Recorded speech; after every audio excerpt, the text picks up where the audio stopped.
बेटियों और बहुओं के बीच संपत्ति के बंटवारे के बारे में हम बात करेंगे।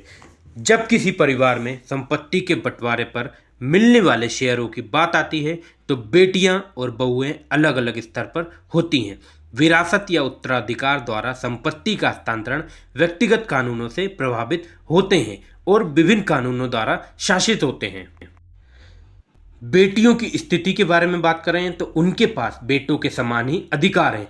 हिंदुओं के मामले में संपत्ति का बंटवारा हिंदू उत्तराधिकार अधिनियम 1956 द्वारा नियंत्रित होता है। हिंदू कानून हिंदू अविभाजित परिवार की अवधारणा को मान्यता देता है। केवल 4 पीढ़ियों तक के पुरुष ही सदाहित होते हैं, बाकी अन्य परिवार के सदस्य होते हैं। 1956 के अधिनियम में 2005 में संशोधन के बाद बेटी चाहे विवाहित हो या अविवाहित हो सहदायिक है। शादी के बाद बेटी पिता के परिवार की सदस्य नहीं रह जाती है, लेकिन फिर भी वह सहदायिक होती है। एक बेटी के पास सहदायिक के अधिकार और दायित्व हैं।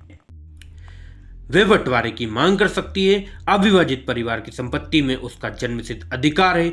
यदि वह सबसे बड़ी सहदायिक है तो वह कर्ता यानी परिवार की मुखिया भी हो सकती है। यदि बेटी बिना वसीयत के मर जाती है तो 1956 के अधिनियम की धारा 15 के अनुसार उसकी संपत्ति का हिस्सा उसके कानूनी उत्तराधिकार को मिल जाता है। बेटी सहदायिक होती है लेकिन बहू केवल संयुक्त परिवार की सदस्य होती है।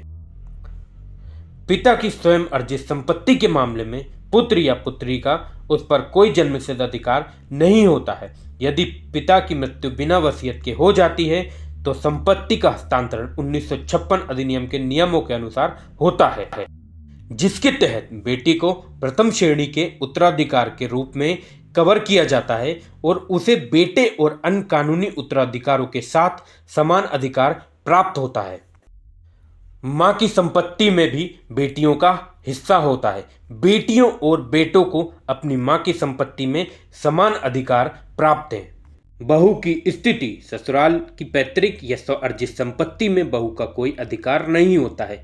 पति की मृत्यु के बाद यानी कि एक विधवा के रूप में उसे अपने पति द्वारा छोड़ी गई संपत्ति में अधिकार होता है। ये संपत्ति पैतृक या स्वअर्जित हो सकती है। मृत पति की विधवा होने के नाते उसे ये अधिकार प्राप्त होते हैं। इसी प्रकार यदि कोई पिता बिना वसीयत किए मर जाता है तो बेटी को अपने भाई के साथ उसकी संपत्ति में बराबर का अधिकार होता है, लेकिन बहू को अपने पति के जीवित रहते तक अपने ससुर की संपत्ति में कोई अधिकार नहीं होता है। अपने पति की मृत्यु के बाद वे अपने पति की संपत्ति में उसके अन्य उत्तराधिकारों के साथ हिस्सा पाने की हकदार है। बहू को निवास का अधिकार केवल तभी तक है जब तक उसके पति के साथ वैवाहिक संबंध मौजूद है। निवास का अधिकार है भले ही मकान किराए का हो। यदि संपत्ति उसके ससुर की स्वअर्जित संपत्ति है तो बहू को निवास का कोई अधिकार नहीं है, क्योंकि उक्त घर साझा घर नहीं है, क्योंकि पति का उसमें कोई हिस्सा नहीं है।